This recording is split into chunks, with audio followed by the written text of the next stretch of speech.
Okay, welcome everybody to this panel that is going to be discussing SMME sector in as far as skills development is concerned.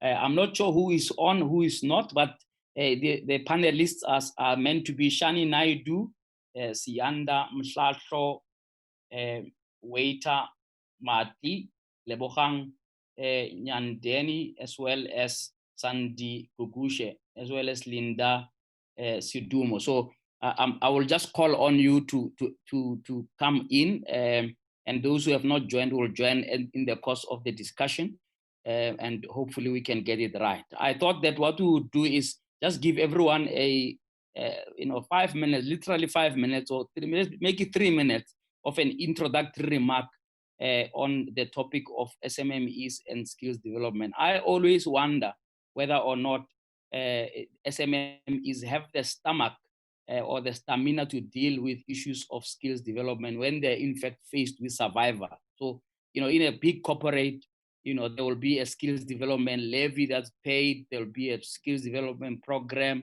People will have, a timetable of when to go to training and so on.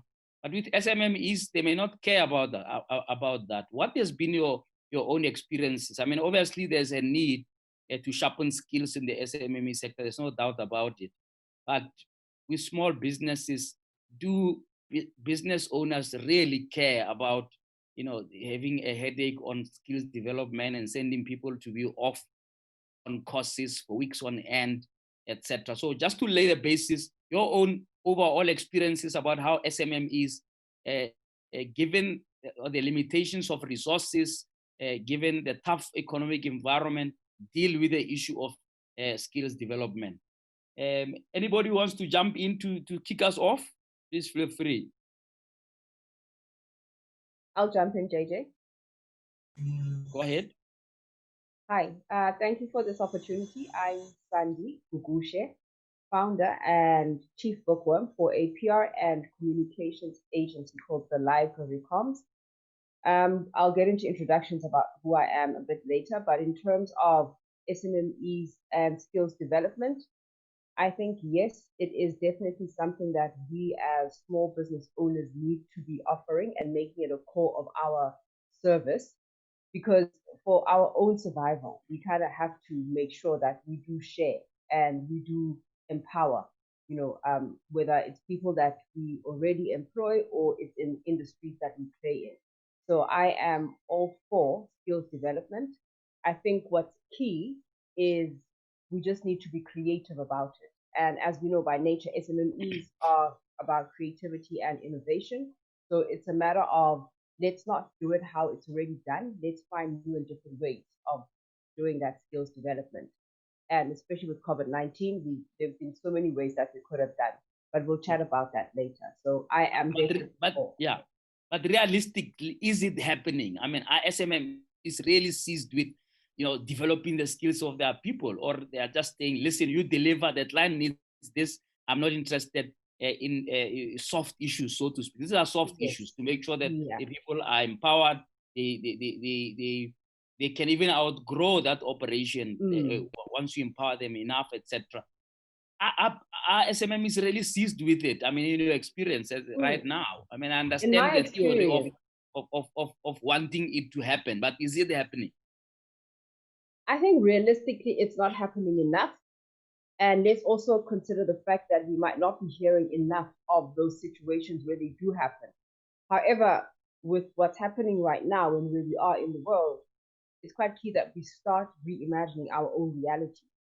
So for the ones that are doing it, let's see how we can utilize each other. I mean, for me, one of the reasons why I am on this panel is to kind of look at how publicity and PR and comms can start playing a role within how do we shine and put a spotlight with different stories.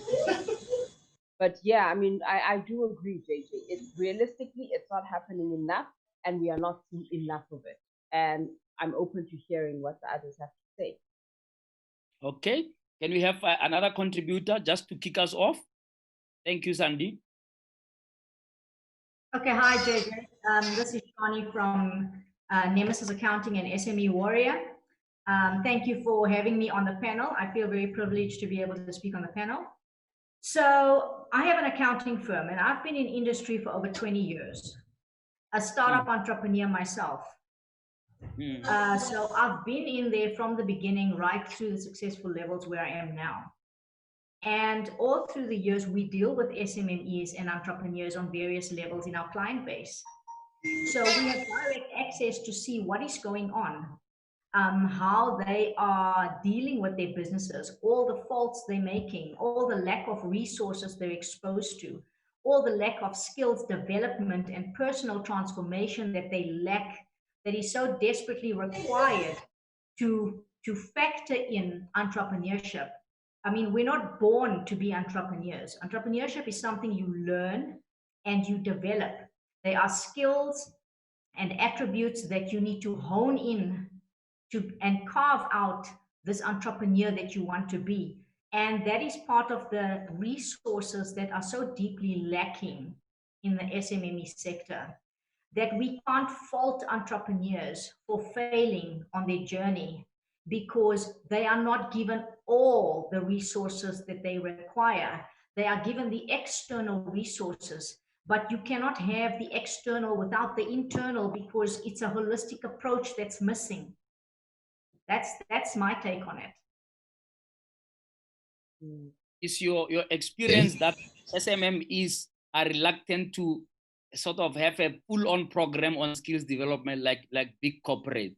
Absolutely. Purely because of the limitations of resources and time and focus. Absolutely. And I'll tell you why I agree with that. My other company, SME Warrior, is a training and development company specifically geared for SME development and transformation. And in that company, I also put out mentorship programs to some of our clients and say, look, you need to look at this as part of self-development and transformation on your business journey. And a lot of them are not interested to consider it. Because again, they're looking at cash flow, operational needs, they're functioning in survival mode.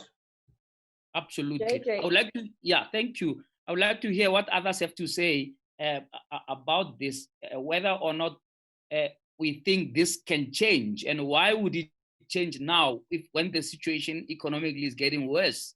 People are being retrenched, companies are falling into hard times, COVID is upon us, and people can't operate optimally. Why would people prioritize skill development? Please don't tell me the theory of it. We all know it's a nice theory to say we must send people to training and so on. But can they afford it right now, as something to prioritize? Anybody else there who hasn't spoken? Lebogang, are you there? Can I?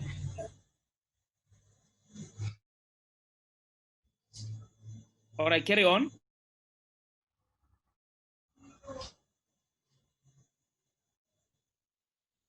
I'm not hearing anybody speaking. Can I jump in, JJ? Yes, please, go ahead.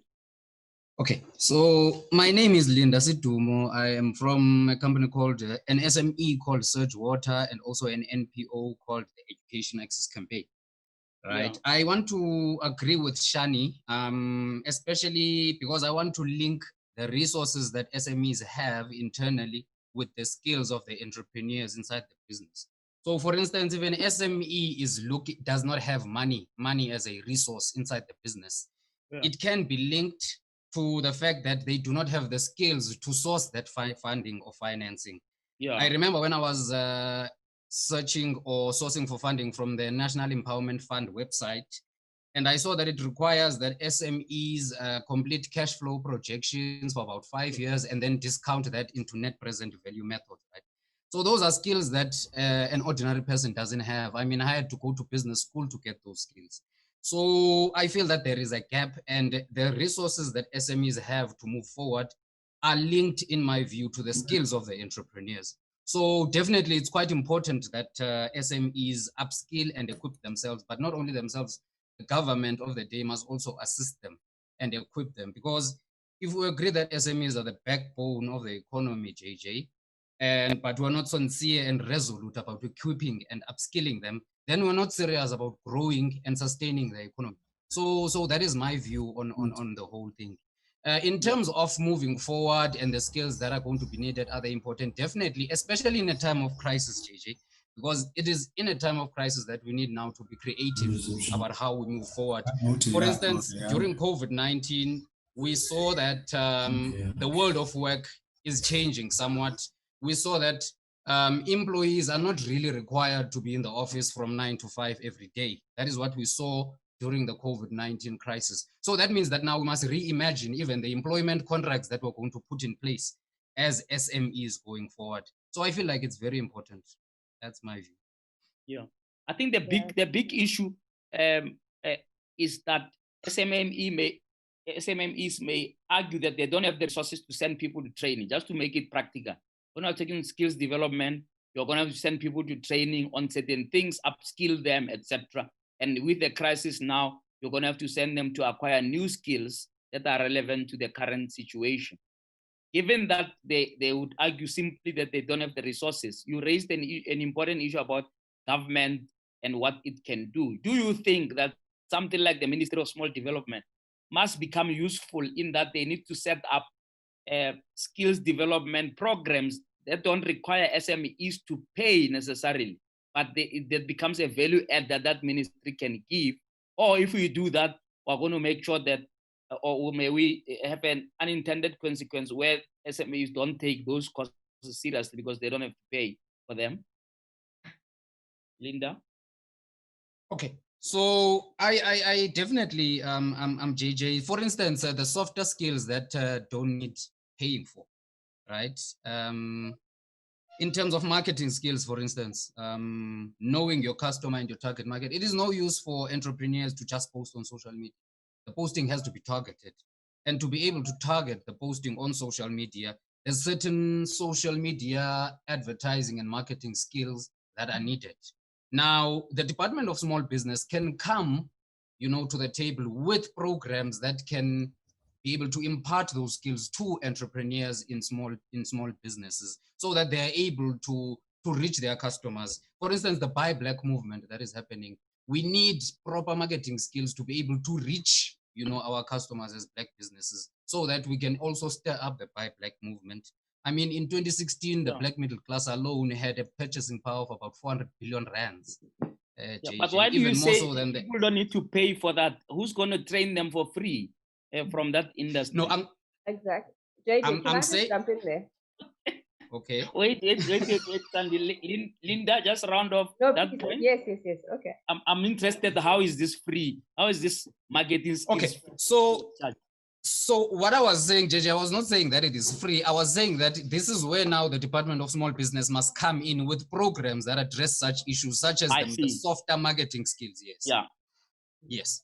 All right, Sandy, quickly before I go to, I think it's Walter who is just joined. No, for me, it's just about, I think I agree with you, Linda, and I love where he's coming from, but it's also us, again, reimagining or just kind of redefining, not reimagining, let's redefine the role of ministries such as the Ministry of SME, where we are not relying on them to come to us to give us skills. It's me going to them and saying, I want to turn this into a certified skill. I mean, we see, especially now with COVID-19, with everyone talking about digital and going online, there are so many remote and out of office skills, and even basic admin skills that now need to be certified.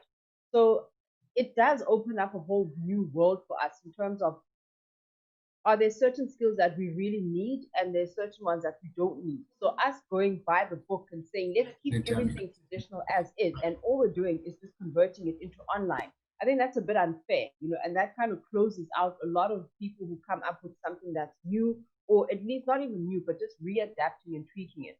But we'll get into that a bit later. Yeah, all right, let's park that. I want to come back to the issue of the small business ministry. One of the themes we need to look at, is this working? This is now the second term of office of this ministry. Is it of any use to entrepreneurs at the moment? Maybe some of you have an experience of how useful it has been. Others may have an opposite experience. I would like to hear you on that, and also to say, what do we do to get them to be useful? Walter, please come in there to give us your opening remarks, please. Thanks, Chair. I think on the issue that you've been just touching on regarding the skills, I think we need to look at what is the role of government in terms of providing resources for people to get or to equip themselves with the skills. You'll understand that some will do trial and test until they are skilled in whatever field that they want to. Sometimes we don't need government to have initiative for us to go to specific centers, but if we have resources that will enable people to gather the skills that you've just been talking about, the soft skills, which are quite imperative, particularly if you want to run a business in this fourth industrial revolution. All right, Walter, I see your video is not on, so you want to appear on the video of this panel. I don't know whether that's deliberate, but that's fine. Can we talk to Sianda? If Sianda is there, that will be our last opening remark. Sianda, are you in? Yes, I am in. I don't know if you can hear me. We can hear you loud and clear. Go ahead, please. Okay, so my take on the role of the Ministry of Small Business, because I have experienced it myself in 2018, and at the time I was introduced to the small ministry by the DG Ndondo Mukhejane, and trying to source in funding for our production to go to for the UK contract that we had at the time. And apparently we didn't get what is the role of that ministry, because when we require funding and assistance from them, they told us that they don't deal with such, and we need to go for DTI and other agencies such as GEP and NYDA. And when I asked, what do you deal with, we were told that they do programs for entrepreneurs.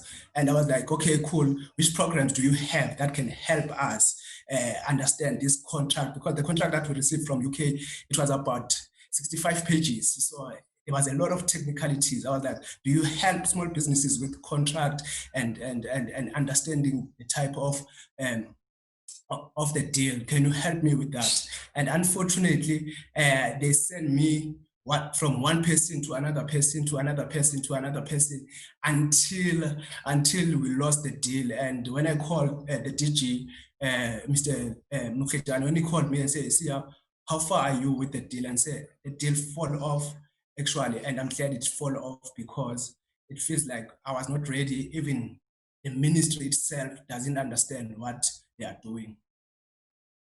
Yeah, that's quite a sad story, and I hope it's not recent, because this is a new minister who's been in office for a year and a half. This soapy story must be Lindiwe Zulu, isn't it? Yeah. Can possibly be the new energetic young minister now, isn't it? My network. Yes, Yanda. How long ago is this story? My network is bad. All right. We're gonna have to come back to you. Can you? Yeah, we can hear you. Go on. So the story is 2 years old, 2018. This is when it happened. Okay, yeah. So yeah, and I didn't get through because my network was a bit. Yeah, no, it's fine. We get you. I just wanted to establish how long ago is this story, because one would assume that if the ministry is now going into its second term, there are some lessons that were learned. By the way, one of the first things that the old minister did was to launch a big song and dance about funding of SMMEs. Interestingly, it's about the only thing I can remember that she did well, other than rolling over 180 million rand in his first year of office, which is completely unacceptable and an embarrassment. If SMMEs are dying out of not being funded, how do you roll over 180 million rand? I mean, they could have done the simplest thing of just taking that money and giving it to the hundreds of agencies that are associated with that ministry, like CDAS and NEF and you name it, and say to them, please distribute this 180 million rand to 180 SMEs. And maybe let's start with that theme because it's heating up to say what should be, because clearly SMEs are not going to survive in terms of the current economic environment if they have to add a skills levy or expenses for training and so on and readjusting and so on onto the current terrible cash flows, etc.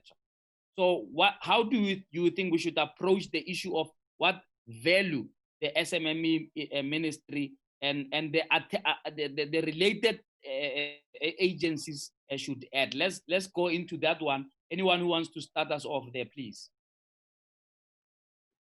Can I come in, JJ? Go ahead. Yes, I want to speak on this issue of the Department of Small Business and also the funding issue, because I feel like the Department of Small and Medium Enterprises doesn't understand the entrepreneurs, the very same entrepreneurs that they are supposed to fund or they are supposed to assist. They don't understand them. I think the first thing they need to do is to understand that they are not a private bank funding some wealthy person from some suburb. They are state funders that are funding previously disadvantaged individuals that want to start companies that may not have, or maybe that do not have the necessary skills and the necessary resources to start and manage those businesses. So I think that's where the Department of Small Business must come from to begin with. Because if you're going to say you are funding previously disadvantaged individuals who are not skilled, and then your requirements are things that people must go and learn from business school with large amounts of money, then there's a gap there. The funding instruments and the people that are being funded just do not speak to one another. I think for me, that is the biggest issue. The Department of Small Business must design funding instruments that are catered for the people that they say they want to fund. So that's what I wanted to say about Absolutely. that. Absolutely. There's a bigger issue. I mean, what you are saying, you may think it's obvious, because if you had run a business, then it will be obvious for you what should be done in as far as funding is concerned and all the things around funding issues. But, in my interview with the minister about a year ago or thereabout, she admitted that the people who work for her, some of them have never run a business. No. Stop. I don't understand how is this a joke. This is a serious matter.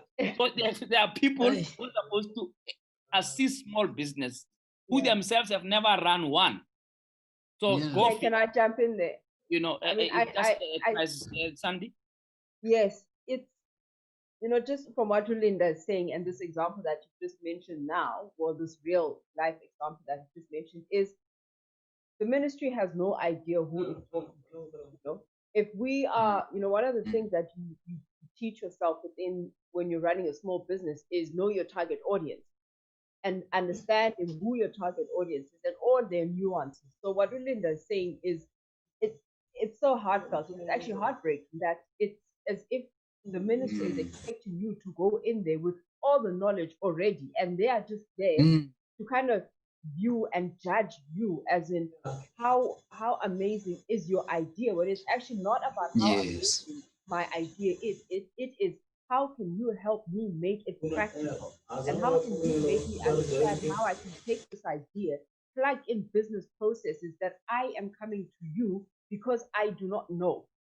And again, it just ends up devaluing the whole process, because we all know how emotional and how involved you are as someone who is an SMME. This is you live, and it ends up taking over even your personal life.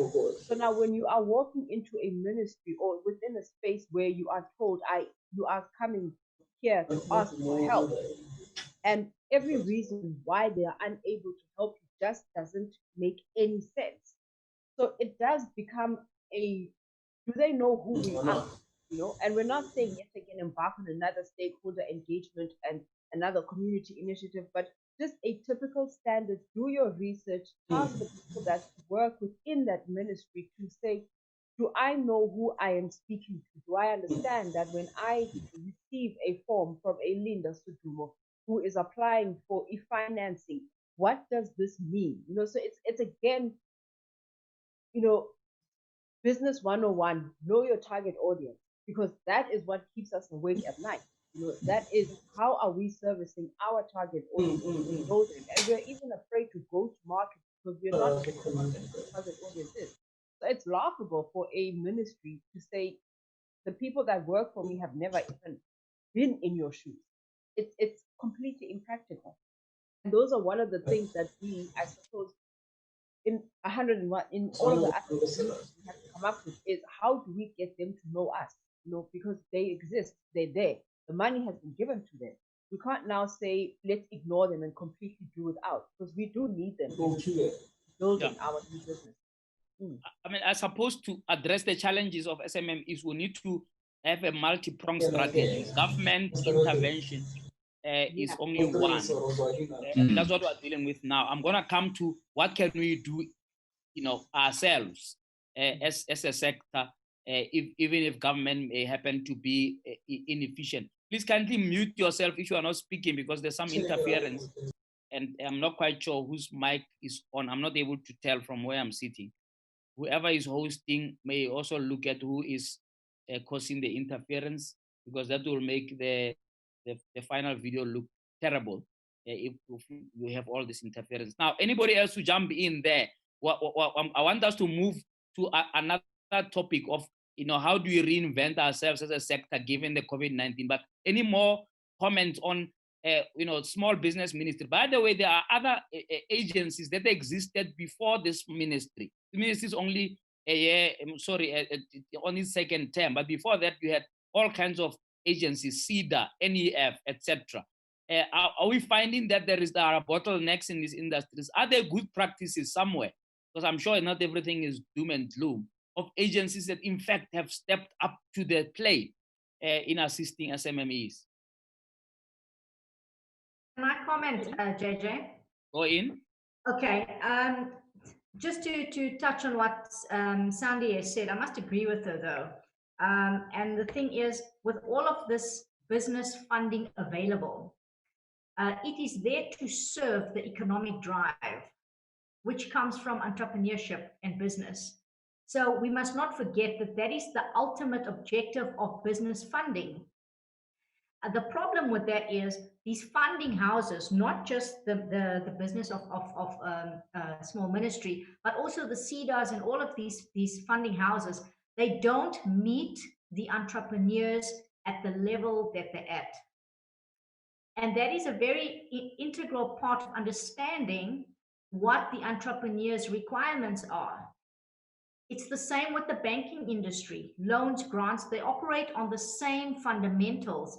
They have this long list of criteria, and they don't take into account where's the entrepreneur at, what are they looking for, what do they need to take their business forward. In fact, we are rather faced with a judgmental approach to entrepreneurship, and rather looking, well, how many times have you failed? How many times have you tried this? What assets do you have? What collateral do you have? Do you have a business plan? Do you have A, B, C, and D? Whereas in fact, they should be applying a holistic approach to entrepreneurship, because it is the fundamental component of building the entrepreneur. And that's what they're not doing. Yeah. Absolutely. In other words, funding mechanisms that have been initiated in order to relieve the situation which entrepreneurs are facing when they go to commercial banks have just added another layer of bureaucracy. And in fact, in some instances, they're even worse than the commercial banks in how they deal with entrepreneurs, how they facilitate the funding. I thought, as I was saying earlier, that one of the first priorities of the new small business ministry was to sort out the issue of funding, to create a funding stream that is reasonable, that is empathetic, that could be seen to be developmental. And clearly, from what all of you are saying now, it looks like it's a failure, or a failure to launch, so to speak, in terms of the purpose of this small business ministry. Any other comment on this? I want to really move on to innovations and what do we do, as a sector to try and adapt. Any other comments on the government side of things? This small business minister, I think maybe we should have a face-to-face meeting with that minister if you guys are available, we can invite her to a webinar where we come and engage her so she can answer these things. Yes, I have a comment on the ministry, and one thing that I would like to say, they need also to adopt, which is not entirely a perfect system. The first thing is also, for me, I feel like they need to make the information and the checklist available. Firstly, like NYDA will do this very much when they assist you with the funding. They will give you a checklist of all things that you need to have first for you to qualify.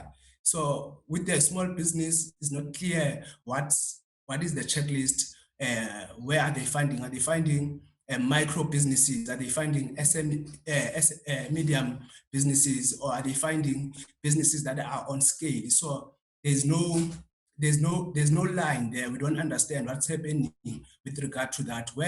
Whereas where it comes to NYDA, you know that anything that is a startup from an idea phase, from 10,000 to 200K, you're gonna get funding in that structure. So you know, in terms of the terms and conditions of that money, what are the terms of and conditions?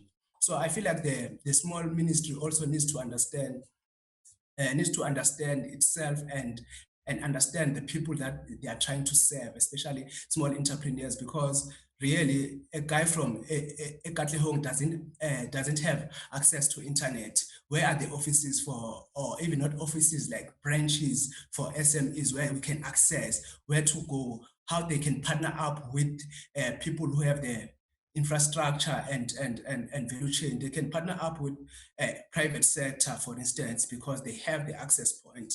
But now I don't have data. I'm from Katlehong. I don't have money to even take a taxi there, but I really need this funding. I don't even have information for that matter. But if there was a desk at FNB, for instance, where I can access small business, I will easily walk. At Katlehong, there's a lot of FNB branches there. I could easily go there. So I think also they need to rethink around the access. How then do we reach them as entrepreneurs for us to move forward? You're 100% right. I think that I don't think it's an exaggeration to say the ministry seems to be missing in action in as far as the information superhighway is concerned. So there are lots of people who are communicating all kinds of things from different government agencies, and the kind of category of people you are referring to who don't even have data and so on. I'm not sure whether we'll be able to resolve that, because they also have to get their act together. Because if you don't have data in these times, you must just go and get a job somewhere, because you are not going to be able to run any business without that. But anyway, without disparaging the people who are suffering, the issue is, if you listen to a community radio station, and there's over 300 of these, right? Good luck finding a ministry official speaking on those channels. I'm talking basic radio, just be there to say the criteria I'm talking about. One of the fascinating things that was happening during COVID, if you remember, they created a fund that they said people can apply and so on. And then they created a form. And it was interesting. They themselves said, we're going to simplify the form. Now, why the hell haven't they simplified the form in the first place? They simplified it because now there is an emergency access to this. So it means that they don't consider the issue of funding on a normal day an emergency. So now, because it was COVID, they simplified the form. So why can't they keep that form simple beyond COVID? You know, so I think that there's a lot of things there that maybe it's because we don't understand or they communicate poorly. But I really think we need to, because we also just can't talk amongst ourselves and hope for the best. We need to say, as a follow-up to this session, let's invite the minister and or the DG of that department, if there is one. I don't even know who that is, right?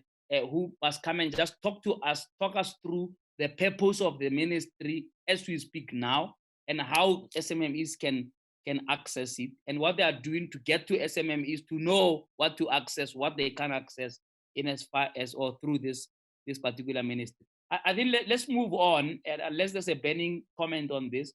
I would like us to move on to, all right, now we are at a situation I don't want to say we write off government. We have to attend to it at some point.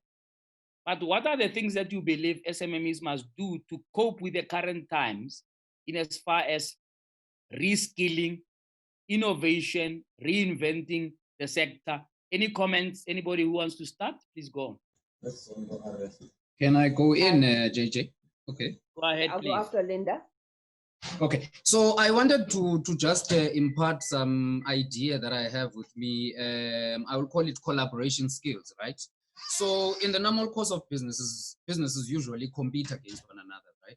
But I want to put forward that we could be more profitable as small businesses if we collaborate instead of competing.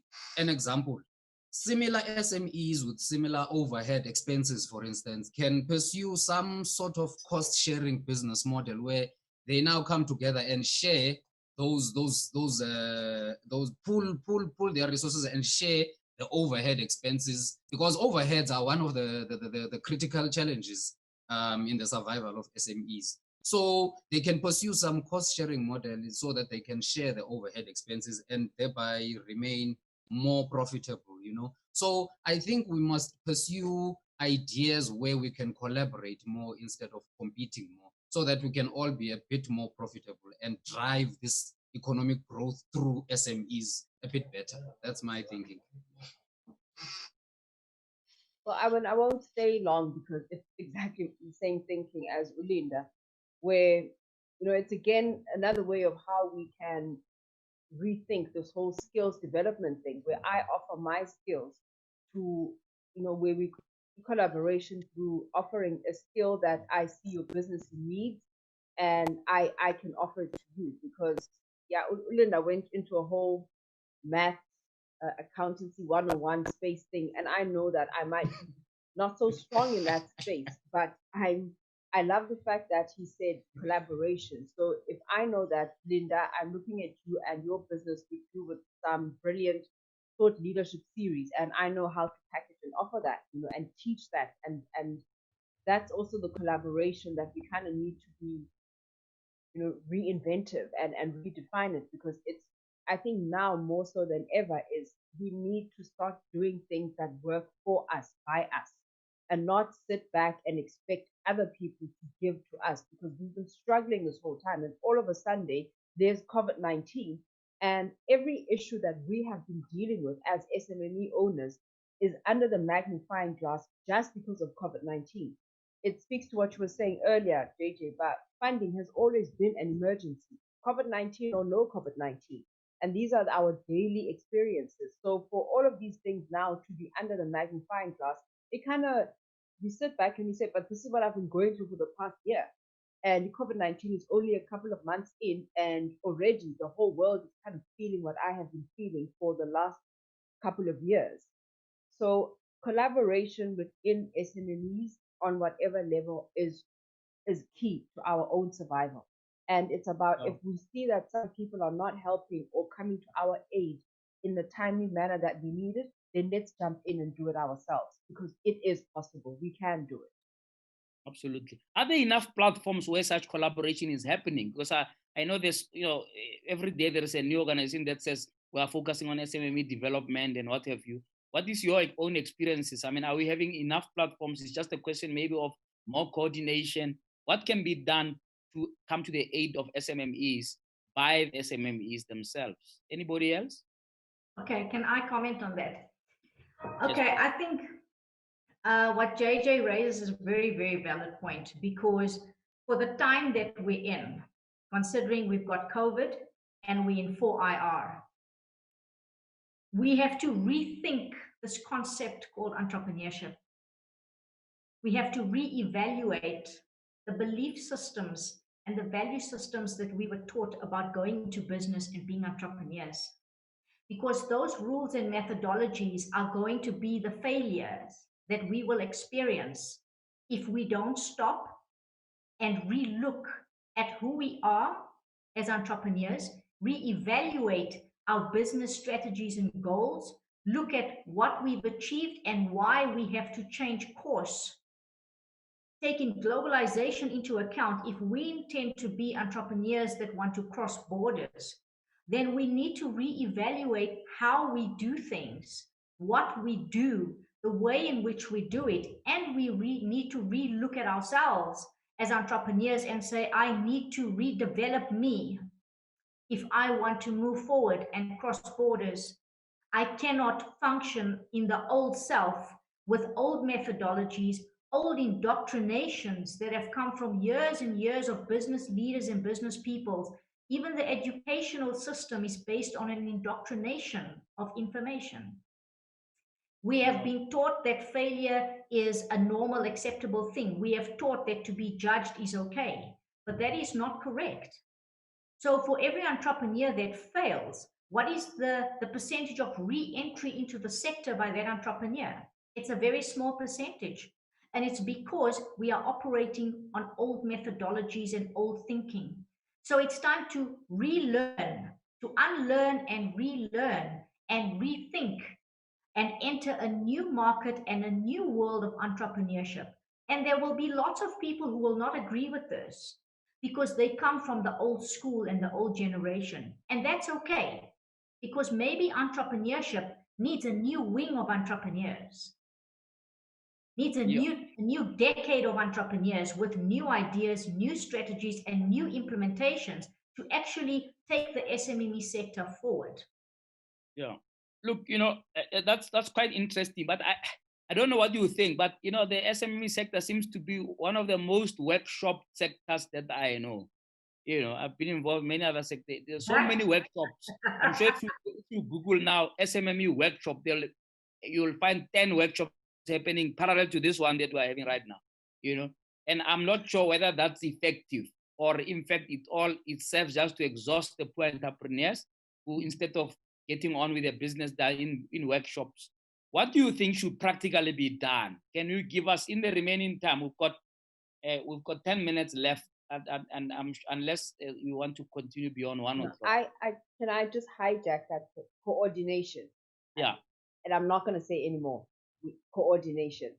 I'm muting and listening. Yeah, but where do you begin? Can I get other people to say, if you were to say coordination, where on earth do you begin? I mean, there is, literally at the top of my head, I can give you 10 different organizations that claim to be dealing with small business. There is Small Business Initiative, National Business Initiative, Black Management Forum. Can I comment on that? I can make a whole list. So where do you start if we have to coordinate anything, in your view? Okay, can I comment on Shani, that? go ahead, yes. Okay, sorry. Okay. I think that there's a common problem amongst all of these wonderful business service providers for SMEs. There's a common problem here.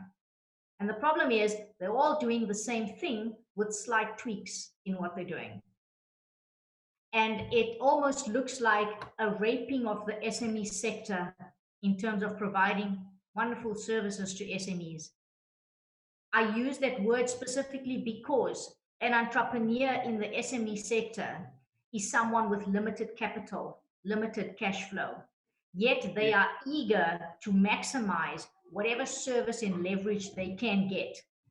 With these tons of business programs that are running all over the place, they all have exorbitant fees attached to them. And they're all doing the same old by just tweaking one or two things. So I'm saying that does not work. And what needs to happen is there needs to be a platform that can produce a holistic approach to entrepreneurship. And what that means is taking neuroscience and neuroeducation into account. Now, I am a master NLP practitioner, despite the fact that I'm an accountant and a tax practitioner. And we use neuroeducation as the basis of the training and development in my SME Warrior training and development company. Because if you transform the human element and expose the capabilities and the potentials of the human element, then anything you add on externally will automatically be able to produce results. And that is a huge component missing, taking into effect that we all come from an apartheid era. We all come with certain indoctrinations that have affected us emotionally and psychologically. We live with that.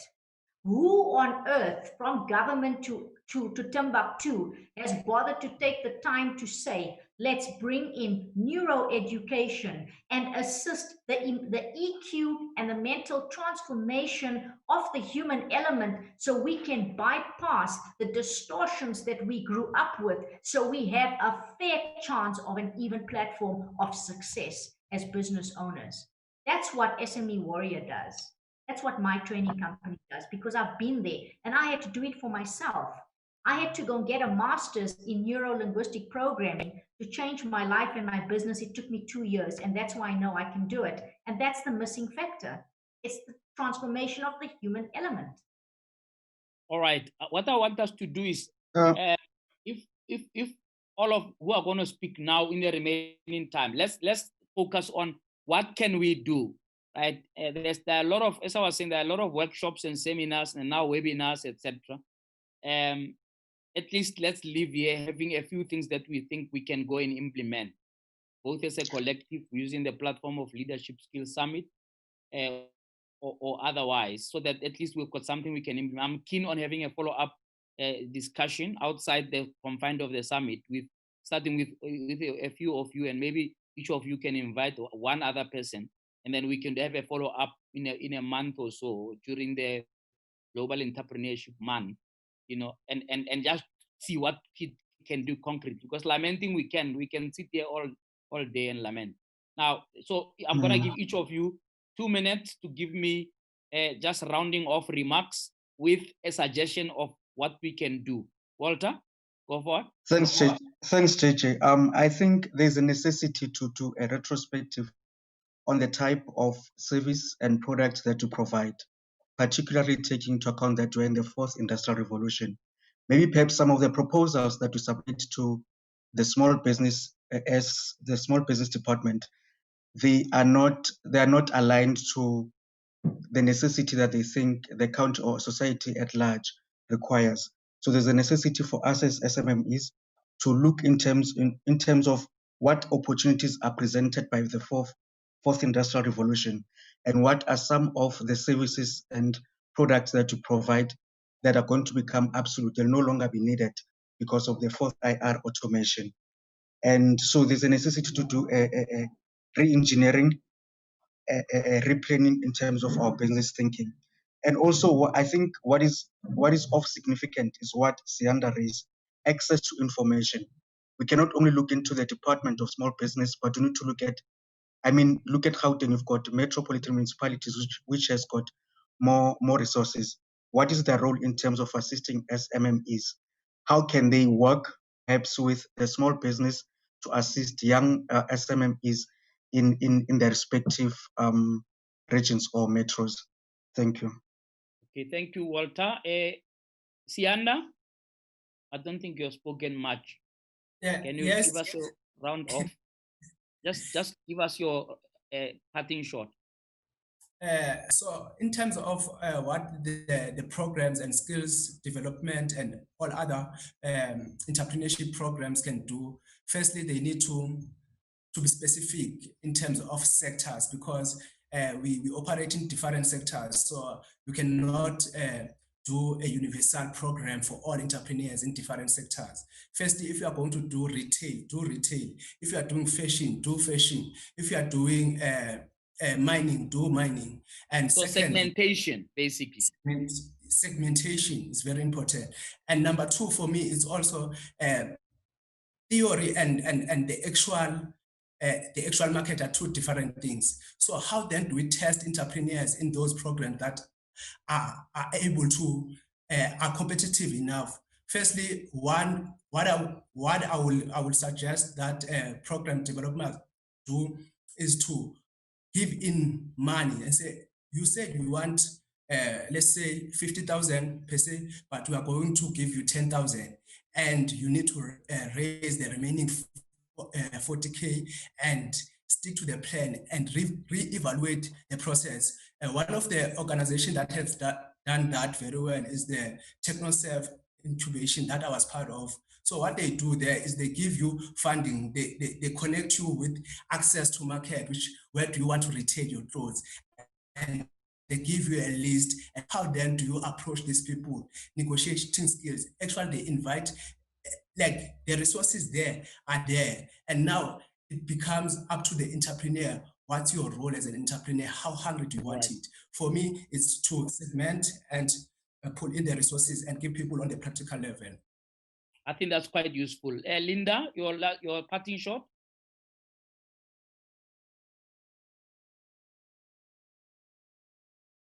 Linda is not there. Lebohang? Lebohang, are you there? I can come in. All right, please give me your parting shot. Okay, so I just wanted to impart some knowledge in terms of information.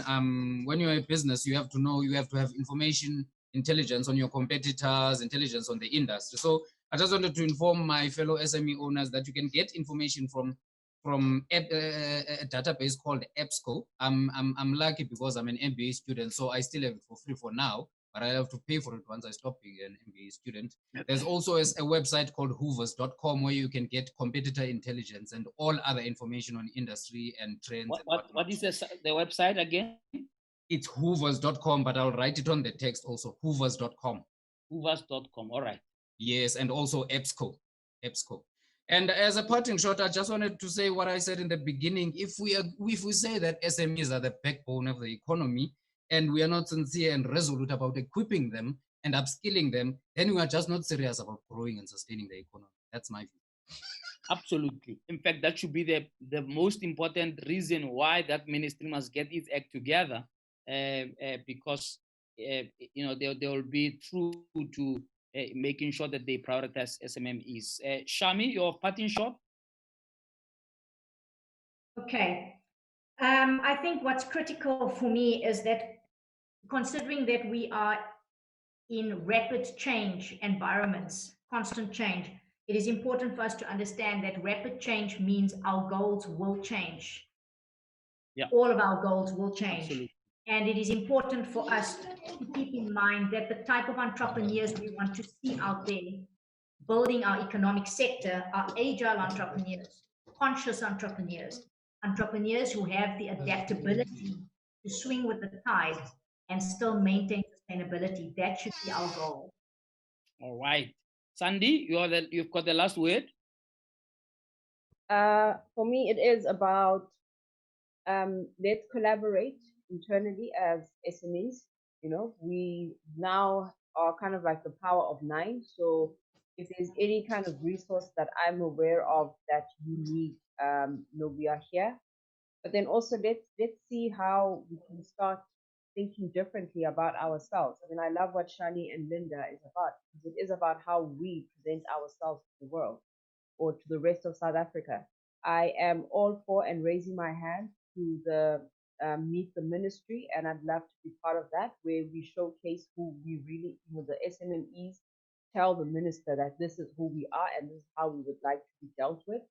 And then just in keeping with the knowledge sharing, also there is a beautiful platform called Remote How to learn and certify yourself with any kind of out of office work. So it's remote.how and moz.com for any competitor intelligence. I'll also type it out, but guys, if we could just share contact details, etc., and we can do this. We're already doing it. Wonderful. I think we're going to have to end it there. It's 1:02. And thank you for indulging the extra 2 minutes. But thank you so much for your collaboration. Obviously, there'll never be enough time to dissect these issues. But I hope that you'll be available for a follow-up session during the Global Entrepreneurship Week.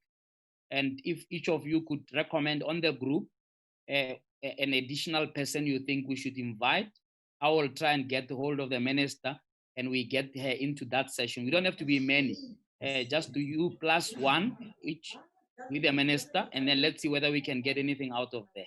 But thank you so much for your participation, much appreciated. I'll hand back to the moderator of the conference. Thank you so much. Thank you very much to the moderator of the Skills Development for SMME sector.